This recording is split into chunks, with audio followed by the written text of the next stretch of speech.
मैं एक गरीब घर की लड़की थी। जिंदगी में ज़्यादा कुछ नहीं देखा था। मेरे ज़्यादा बड़े सपने भी नहीं थे। जब मैं शादी के लायक हुई तब मुझे देखना मेरे पति नहीं मेरे ससुराल वाले आए थे। मुझे कि इस दुनिया में ऐसा क्या है जो सबसे ज़्यादा खारा हो सकता है और सबसे ज़्यादा मीठा भी हो सकता है। मुझे इस सवाल का जवाब आता था। मैंने कहा, वाणी। मेरे इतना जवाब देते ही मेरे ससुर ने कहा, हमें लड़की पसंद है जो लड़की वाणी की मिठास और कड़वाहट दोनों को जानती है। वह यकीन यह भी जानती होगी कि किस जगह पर वह क्या बोलना चाहिए। जब ससुराल मेरा पहला जन्मदिन था तब मेरे ससुर मुझे शॉपिंग के लिए ले गए थे। गहनों की दुकान में ले जाकर बोले, जो भी पसंद आए ले लेना। मैं एक औरत हूँ और औरत के लिए गहना उसकी सबसे बड़ी कमजोरी होती है। वह आभूषण देखकर मैं मुंह में फंस जाती। काफ़ी गहने देखने के बाद मुझे एक हार बहुत अच्छा लगा। मैंने पूछा, भैया यह कितने का है? दुकानदार ने बोला 8 लाख का आसपास है। मैंने वह हार वापस रख दिया क्योंकि 8 लाख तो मेरी शादी में भी खर्च नहीं हुए थे।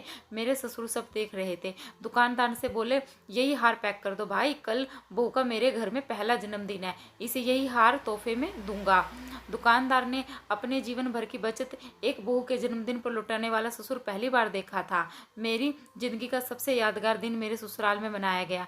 मेरा पहला जन्मदिन था। इतनी खुशियां पाकर तो मैं रोई पड़ी थी। पति ने तो बोल ही पड़े थे कि तुमने पापा पर ऐसा क्या कर दिया कि उन्होंने अपनी ही सारी बजट तेरे जन्मदिन पर उड़ा दी। ऐसा ही था मेरे ससुर। एक बार महिलाओं पर सर्वे कर रही महिला हमारे घर आई। उसने मुझसे पूछा कि मैं क्या करती हूँ। मैं बोलती ही जा रही थी कि हाउस वाइफ हूँ, मगर मेरे ससुर बीच में ही बोल पड़े, सर्विस वुमेन है। महिला बोली, कहाँ नौकरी करती है? मेरे ससुर बोले, मेरी बहू एक नर्स है जो रोज हमें पति पत्नियों का बीपी और शुगर चेक करती है, फिर हमें उसी के अनुसार खाना देती है। इसके घर आने के बाद हम दोनों कभी बीमार नहीं पड़े। यह एक टीचर है जो मेरे बेटी और पोते पोतियों को ट्यूशन करवाती है, उन्हें पढ़ा और समझाने का उत्तम तरीका बताती है। बहू के होते हुए हमें कभी ट्यूटर की जरूरत ही नहीं पड़ी।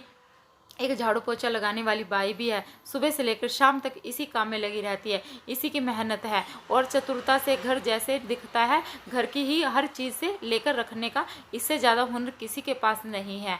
और यह एक मनोवैज्ञानिक भी है, घर के हर सदस्य के दिल का हाल पढ़ लेती है। किसको कब और क्या चाहिए इसको बताने की जरूरत ही नहीं है पड़ती है। मेरी बहू एक मांझी हुई वास्तु शास्त्री भी है। घर की कौन सी वस्तु किस दिशा में रखनी चाहिए इसे अच्छा कोई नहीं जानता। इसके रहते हुए इस घर पे कोई विपदा नहीं आ सकती।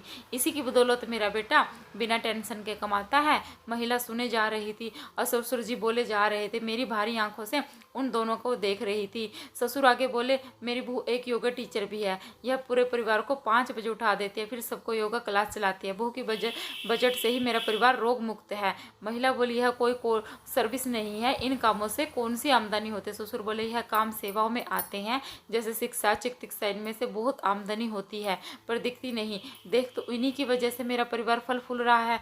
वह महिला ससुर जी की सन की समझकर भाग गई। वे लोगों की नज़रों में सन की थे मगर मेरे जीवन के बेस्ट पुरुष थे। एक बार बीमार पड़ गई थी, इसलिए अपने कमरे में सो रही थी तो चुपके से सास के साथ घर का पोछा लगा रहे थे।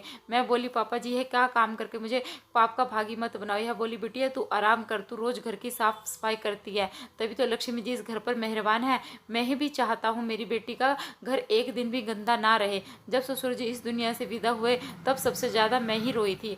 आज भी उनको याद करके रोना आ जाता है। बरसों ही बीत गए हैं उनके गुजरे हुए, मगर आज भी उनके कमरे के आगे से गुजरते हूँ तो ऐसा लगता है वह कुर्सी पर बैठकर अखबार पढ़ रहे हैं। दिखते नहीं है मगर मेरी यादों से, मेरे ख्यालों में मेरे पिता बनकर मेरे सर पर हाथ फेरते रहते हैं। कौन कहता है बहू को ससुराल में प्यार नहीं मिलता, मगर प्यार पाने के लिए प्यार खर्च करना पड़ता है। घर परिवार के प्रति अपना संपर्क होना पड़ता है। फ्री में तो कुछ नहीं मिलता। जब सांस लेने के लिए भी बदले में एक सांस छोड़नी पड़ती है। वीडियो अच्छी लगे तो लाइक करें, चैनल को सब्सक्राइब करें।